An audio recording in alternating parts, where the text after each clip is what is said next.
Look at the Kaylin Riley. Look at what they're doing, Laken Riley. It's not okay.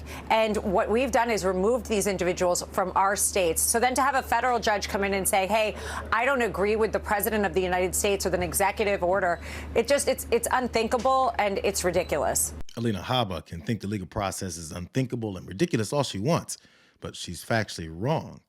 You know, these MAGA types think as long as they have a disgusted look on their face and talk in an annoyed tone, that it'll replace stating facts. In the House of Representatives, we need to do our due diligence and impeach these radical Soros-funded judges. That is our responsibility to the American people and how we uphold the Constitution and truly have a check and balance on the other branches of government. Considering Lauren Boebert and her family's constant battles with staying on the right side of the law, I don't think she has much expertise to talk about what the legal system does.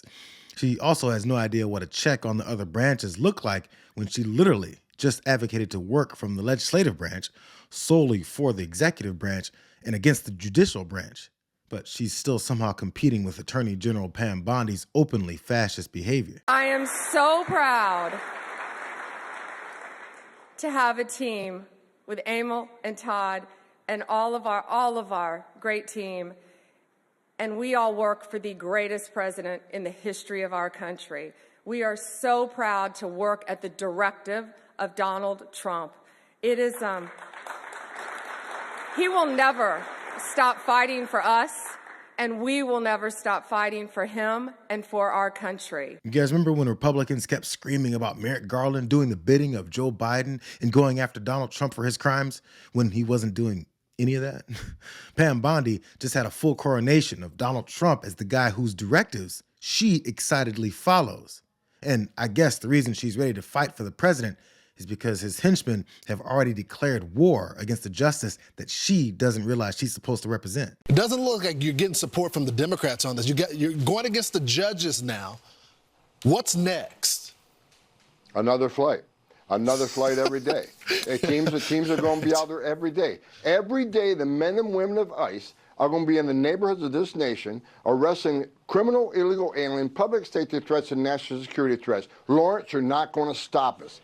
We made a promise to the American people. The President Trump has made a promise to the American people. We're going to make this country safe again. I wake up every morning loving my job because I work for the greatest president in the history of my life, and we're going to make this country safe again. I'm proud to be a part of this administration. We're not stopping. I don't care what the judges think. I don't care what the left thinks. We're coming. The Law and Order Party doesn't have any patience for all that law and order talk.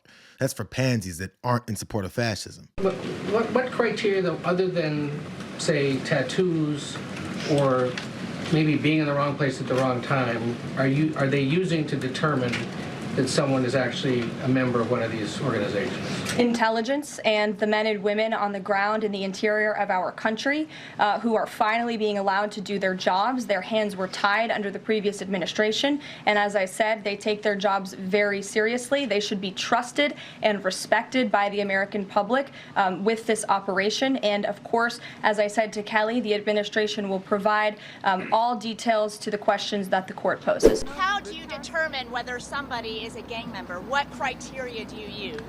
To various investigations. A lot of the ways we do it, it's law enforcement sensitive. I'm not going to share all that with you, but whether through social media, through the activities, through their criminal records here and abroad. So this was done in very.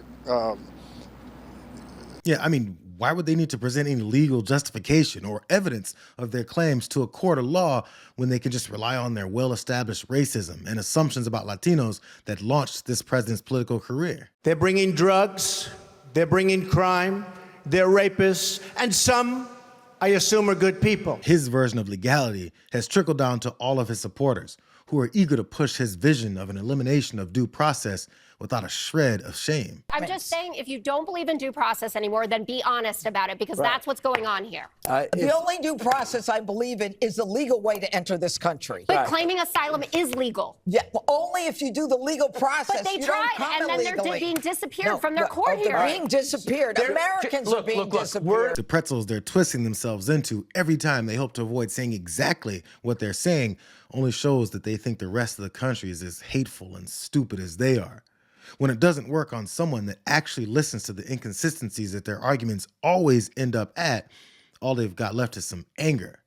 What a pathetic group of dishonest and hateful people. Is Venezuela invading our country in a way that would apply this way? So I'll answer yours and you'll answer mine. Under the terms of the statute, Tren de Aragua is an alien enemy force that has come here as detailed at length in the proclamation at the direction of the Venezuelan government.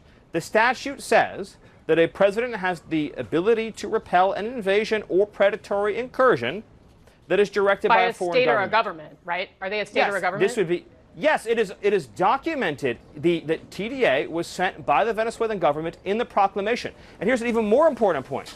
Under the Constitution, who makes that determination? A district court judge elected by no one or the commander-in-chief of the Army and Navy?